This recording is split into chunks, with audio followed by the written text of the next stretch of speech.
Mr. Sanjay, I mean, from starting off, right, before you start off with your segment, there's a quick conversation we'd love to have with you. So, from starting off as an area sales manager in 1995 to now being the chief operating officer, my God, what a journey, what an inspirational journey it has been. So we have to ask, what is that golden work ethic that Mr. Sanjay Singhal, the area sales manager, had, that Mr. Sanjay Singhal, the chief operating officer, to this day practices? No, I think you're being too kind. I mean, I don't think there is any golden work ethic. We are all, I'm saying that normal people. And it is just that one has got to work with bosses or in organizations where one has learned a lot. I think we all bring in the same sort of, let's say, core values or ethics to the workplace. And we all learn from each other. I'm sure similarly, when I'm talking to you or with the audience, there'll be something I'll take back where I will learn and progress in the future. Mr. Sanjay, I mean, you've absolutely made my day. You learning from me, what else could I want today? Fantastic. Spoken like a true modest leader that you are, Mr. Sanjay. Fantastic having you over. Stage is all yours. Thank you so much. Thank you. So what I'll do is that I had a short presentation. I thought it's better to use that as a segue. Okay, so good afternoon. My name is Sanjay and I work with ITC Limited in Bangalore. I'm part of the foods business. The topic that kindly the Global CX Summit has given me is basically how to leverage empathy, ethics, and employee experience to drive a cultural reset in the new reality.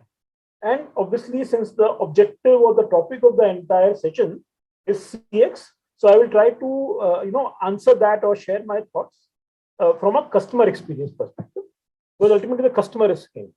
So here are my two bits. I mean, firstly, what is the new reality? I'm sure by now all of us have got sick of hearing about this word called new reality and the new normal. But obviously, we are here and think about it so much is because obviously one thing the current pandemic has shown all of us as human beings in our families, in our workplaces, in our social environment, is that we have come to realize the greater need for empathy and trust. And I say that these words with a lot of weight because empathy is really understanding the pain somebody else is going through, and trust about trusting that that person will also understand my pain and help. And I wanted to talk about that from the perspective of three audience sets. First, obviously, and again going back to the theme, ultimately empathy, ethics are important because if your employees live that, they will also communicate that and work for your ultimate customer and consumer. So obviously, I mean, all of us have gone through, our families have gone through a work from home scenario, which was very unnatural, put a lot of pressure, and people have done very well. We are still going through a huge global sense of insecurity, which is health insecurity, social insecurity, family insecurity, and of course, unfortunately, a lot of people even income insecurity. The third one, and I hope nobody in this audience has had to face that, a lot of people, especially in the second wave, have faced issues in the near and dear ones. I hope there's no one like that in the current call right now. So that is one part to it, to the entire empathy and trust thing. That how do you as a manager, as an employee of a company or as an organization are empathetic to these concerns, and your behaviors and systems, HR processes or vaccination, etc., are dealing with those employee empathy and trust. Second one is partners. And I cannot belabor the point more because your partner is everything. Partners are your suppliers. We are FMCG company. We sell atta, biscuits, juices, etc., etc.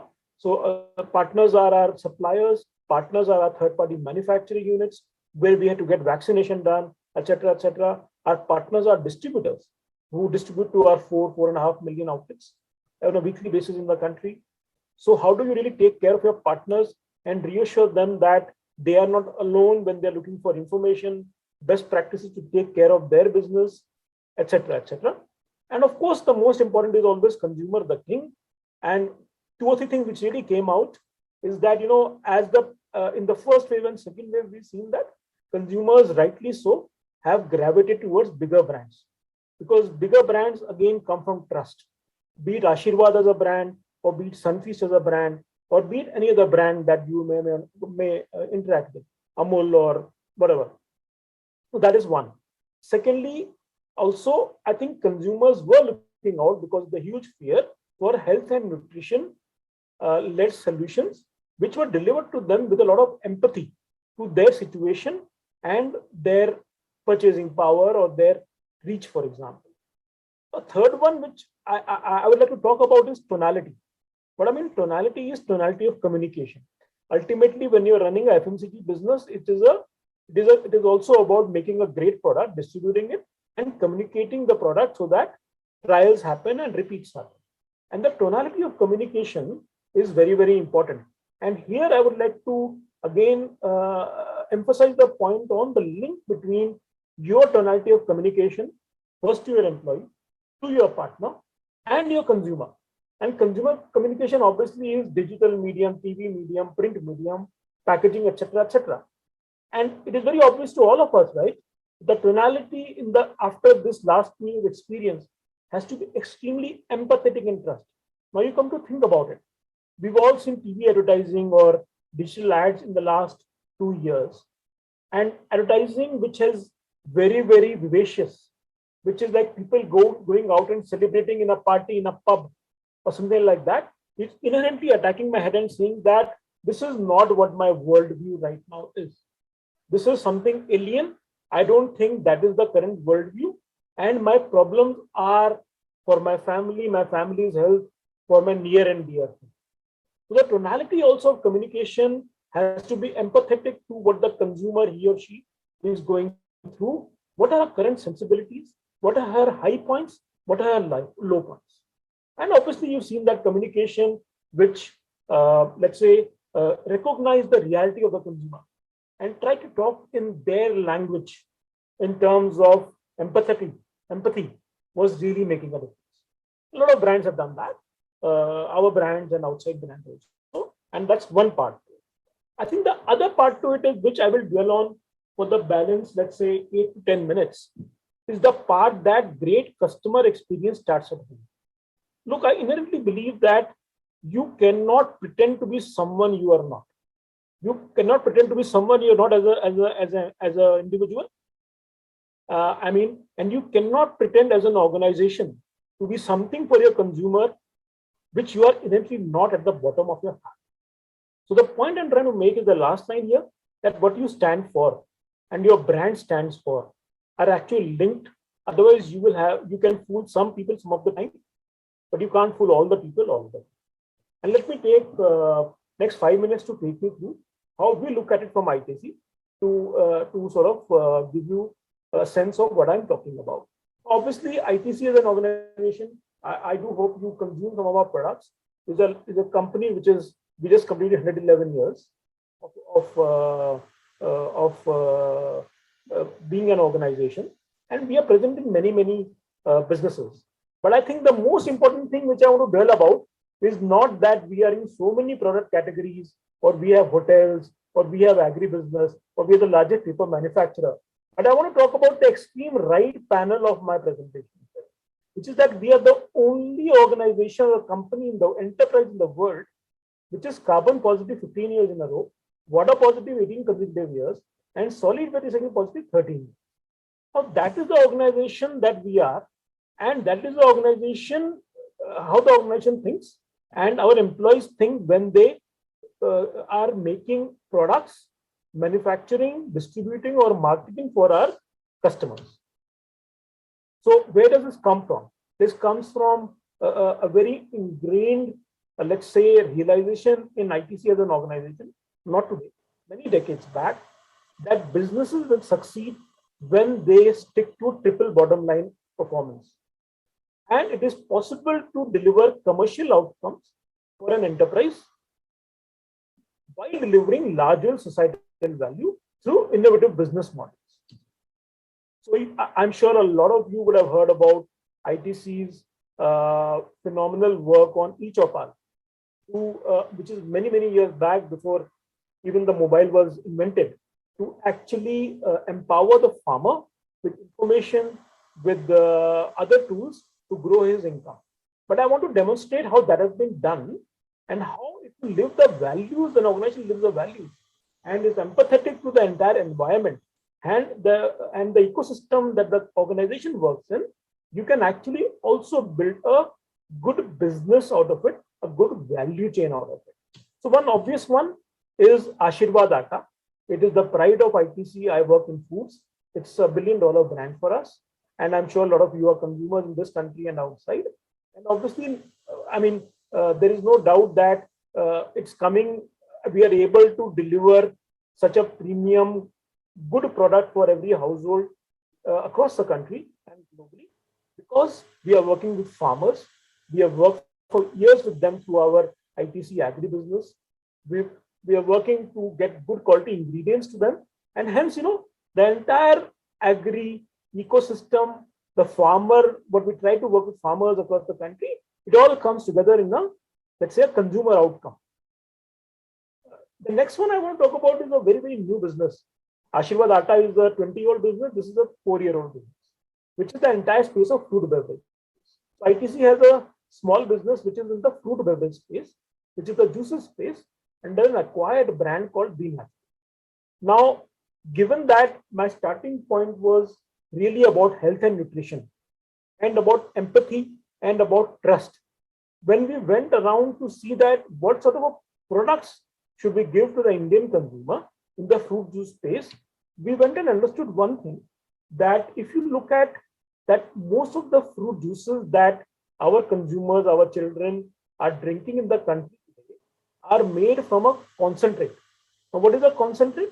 Very briefly, in the interest of time, a concentrate is basically you boil a fruit and you import the concentrate which is left into India. Hence, we decided not to do that, because in that process you lose a lot of health, vitamins, polyphenols. We said we will go down the not from concentrate. So very quickly that was enabled because we have built infrastructure along with each of our agribusiness across length and breadth of this country, which buys wheat, milk, fruits, coffee, etc., for ITC and for trading.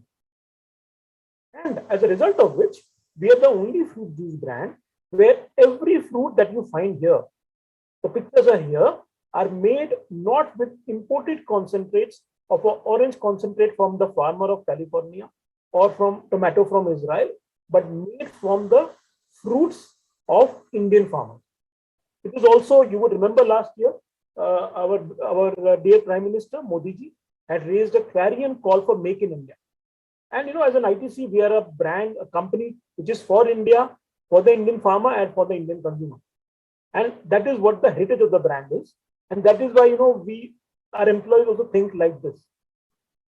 And these are some of the farmers we actually buy them from. And we also took it to the packaging. So this is the packaging where there's a QR code, you can actually see the story of the farm. So in the interest of time, I will just talk about the fact that the point I was trying to drive is my first slide, which is basically that unless you live the values which are about being Indian, about being proud of the Indian farmer, about being proud of the produce and the hard work the Indian farmer does, about the Indian consumer, her requirements, her nutrition requirements, her health requirements.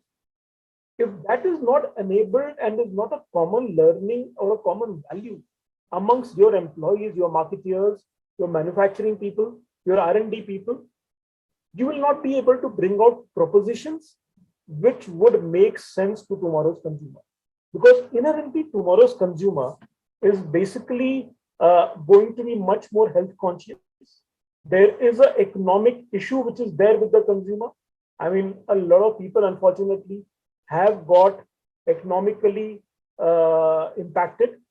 So it is super critical for us that while we try to appeal to that consumer, we are also able to craft a culture of empathy, trust, and consumer empathy in our organizations, so that the face we want to bring out to the consumer, given the new sensibilities and the new normal, is also the face of the organization internally, is the face of the leaders in the organization to their employees, and is the way the employees also think that is the right thing to do for them, for their families, and for their consumers. Because ultimately, who is the consumer? I started out saying to a question, the consumer is your wife.